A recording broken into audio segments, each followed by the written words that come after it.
mintió al país diciendo que no tiene bienes y capitales en paraísos fiscales. Y para eso tenemos toda la documentación para eso. Vamos a empezar con la Gaceta Oficial de Panamá, que significa el registro oficial de las resoluciones ante el gobierno panameño. ¿Y qué es lo que dice? Que el presidente Guillermo Lasso en el año 2020 hizo las transferencias de sus acciones de Pietro Overseas a sus hijos en una nueva empresa offshore llamada Vanisi International Foundation, la cual se realizó el día 10 de septiembre del 2020. Pero realmente esta resolución estuvo registrada en Panamá el día lunes 19 de octubre del 2020. Y le quiero leer qué es lo que dice la ley panameña para que tengamos bastante clara. El artículo 45 de la Ley de Procedimiento Administrativo de Panamá establece que solo a partir de la promulgación de la resolución de la Superintendencia de Bancos de Panamá en la Gaceta Oficial, que es la que tengo aquí, esta surte efectos legales. Eso quiere decir que el presidente Guillermo Lasso, un mes antes, inscribió su candidatura para ser presidente de la República del Ecuador y estaba violando la ley del pacto ético de la consulta popular porque todavía era dueño de Pietro. Estos papeles están notarizados y apostillados, como les voy a mostrar en este momento, y están completamente legalizados. Usted tiene un banco en el exterior. Claro, Andrés, y se lo he contado a usted en varias entrevistas. Y le he es dicho que esa a los denuncia está en ecuatorianos. página 12, justamente. ¿Y qué denuncia tiene en el que ver sentido eso? de que hay este banco Vanisi, ¿verdad? Oiga. Y que ese banco es una especie de opción para el tráfico de dineros que podrían provenir del Ecuador. Mire, Andrés, ese banco es un banco real que tiene edificio alquilado en Panamá, que tiene personal panameño, que tiene clientes, que paga una tasa impositiva del 25%, que es mayor que en Ecuador. Y por último, Andrés, capta recursos para prestar a los sectores productivos en Ecuador. Trae capitales del exterior al Ecuador. ¿Por qué? Y además, es un banco que desde el año 2013, justo en el diario El Telégrafo, aparece una entrevista de mi hijo, Juan Emilio, informando públicamente que existe ese banco. Usted tiene Así que, por lo 49 tanto, empresas offshore, señor Lasso. eso es mentira.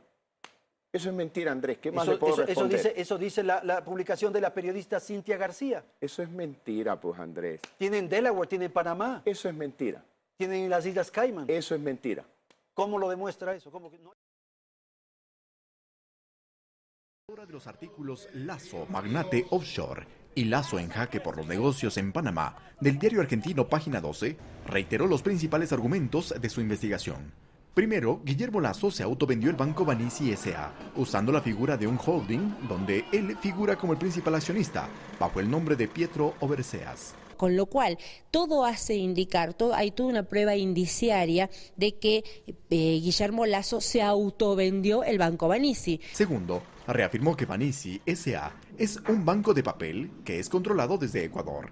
De hecho, él mismo reconoce hoy en día, reconoce que él tiene un banco pequeño en Panamá, el Banco Vanisi. Nosotros sabemos que ese Banco Vanisi es un banco de papel, un banco offshore, propiedad de Guillermo Lasso. Esto podría configurar el delito de peculado bancario que tiene pena de prisión.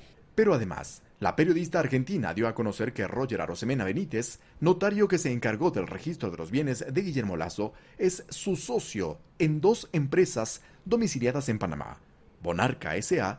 y Taladesa S.A. Está claramente, es el documento de la corporación MultiBG. Ustedes ahí pueden ver, ¿no? El abogado, el Roger Arosemena Benítez, es el notario de Guillermo Lasso. Claro, revisando tanta documentación a la que tuvimos acceso, a poco de andar, ¿Qué vimos? ¿Qué pasó con la documentación? Este notario, Roger Arosemena Benítez, que certifica la corporación MultiVG, Andean Investment, como todas las otras compañías que notariza Guillermo Lasso, es un notario offshore. ¿Y por qué decimos que es un notario offshore? Porque es socio de Guillermo Lasso en al menos 2 empresas en Panamá. Según la periodista argentina, el notario Roger Arosemena Benítez sería propietario de otra empresa offshore denominada Trans Services of Trouser, cuyo giro de negocio es el ámbito inmobiliario. Nacional para dar explicaciones sobre el escándalo relacionado a paraísos fiscales tras la filtración de los papeles de Pandora. Antes, el mandatario se negó a acudir a otra citación fijada para el pasado miércoles. Mientras tanto, la Fiscalía de Ecuador abrió una investigación previa acerca del caso de defraudación fiscal exigida a principios de octubre por el ex candidato presidencial Yacu Pérez. De acuerdo a los archivos divulgados en los papeles de Pandora, Lasso habría controlado 14 sociedades offshore, la mayoría con sede en Panamá. El propio mandatario afirma que se deshizo de todas sus empresas inmediatamente después de que se convirtiera en ley la prohibición a los candidatos presidenciales de tener inversiones en el exterior. Porque el procurador común, en la objeción que les hizo de la candidatura del hoy presidente Guillermo Lasso y el señor vicepresidente Borrero, ustedes, el procurador de UNES dice que ellos tienen, o él tiene dinero en paraísos fiscales y presenta como prueba un reportaje de página 12, ¿no es cierto? Ya. Más allá de eso, ¿ustedes verificaron? Más allá de la prueba. En cumplimiento de la disposición de sentencia del Tribunal Contencioso Electoral, nosotros lo que hacemos es solamente lo que presenta, ya que es responsabilidad del objetante presentar las pruebas contundentes que den fe y verifiquen sobre su denuncia. No es nuestra responsabilidad y eso lo dice el contencioso electoral. Ya, sí, yo lo sé. Yo quería... De empresas. La tercera, ha requerido información sobre Libercostas. La cuarta, ha establecido vínculos entre Libercostas y Sedatos. La quinta, se ha requerido información sobre la empresa Banisi y todas, el Banisi Holding, Banisi SA, las Banisi, todo esto dentro del caso de Pandora Papers. Permiso, señor presidente, para responder, como dejé explicado anteriormente, la estrategia investigativa de la Fiscalía dentro de la investigación previa es de carácter reservado. No puedo difundir ese tipo de información.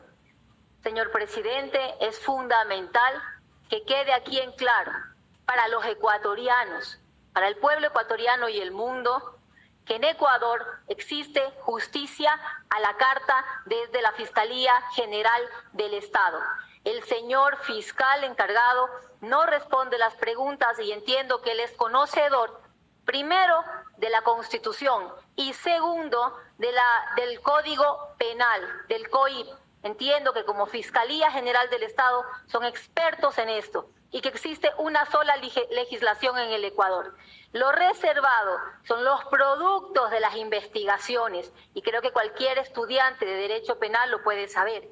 Y no estamos preguntando sobre el producto de las investigaciones, sino de las diligencias previas, de las diligencias dentro de la investigación. Conforme ya lo dijo quien me antecedió en la palabra, la asambleísta Sofía Sánchez, hay un sinnúmero de casos donde la Fiscalía General del Estado, mediante cuentas de Twitter, no dentro de una investigación en la Asamblea Nacional, sino en cuentas de Twitter en redes sociales, hace públicas las diligencias e incluso con videos y fotografías. Incluso no solamente diligencias, sino el producto de ellas que sí está prohibido. Lo hacen público y en redes y que lo sepa el mundo entero. Hay una justicia a la carta y aquí se está tratando de ocultar información. El señor fiscal general encargado no está diciendo la información correcta, no está diciendo la verdad, no está siendo transparente frente al pueblo ecuatoriano y eso debe quedar en acta, señor presidente, y las preguntas se van a enviar por escrito. Muchas gracias.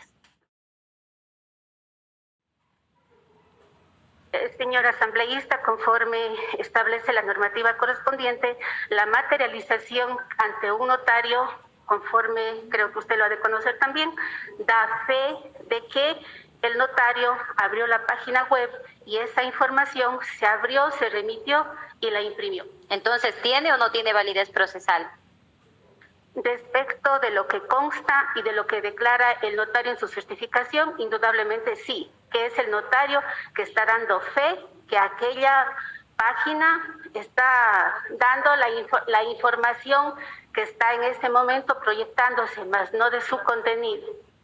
Entonces, ¿por qué el Tribunal Contencioso Electoral en ese momento, existiendo documentos que eran desmaterializados, no lo tomó como argumento, o sea, no lo tomó como prueba para la resolución dentro de esa causa?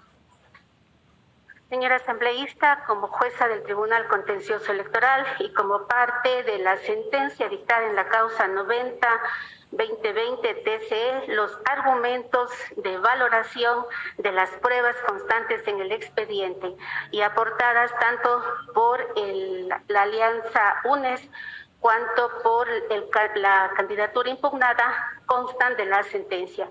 Si usted revisa la sentencia...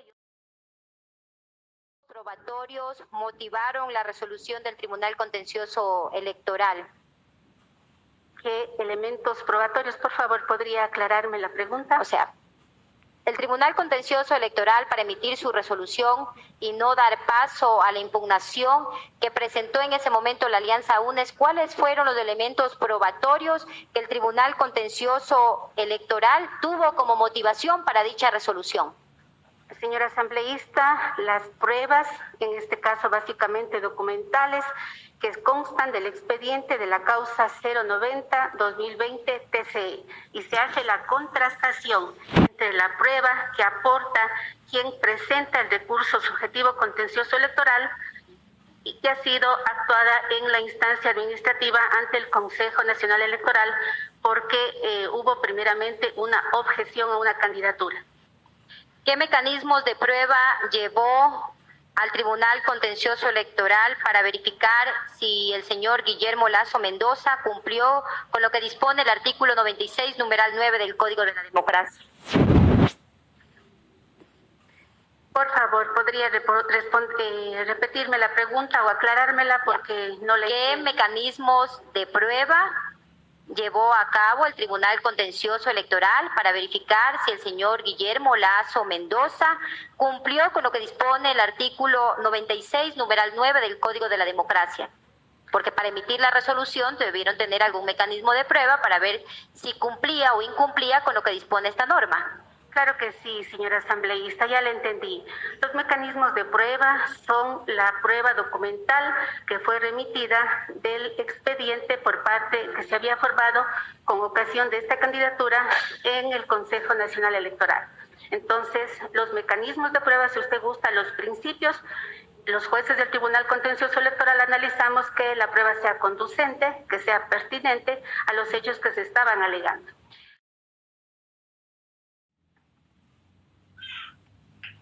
Muchas gracias, presidente.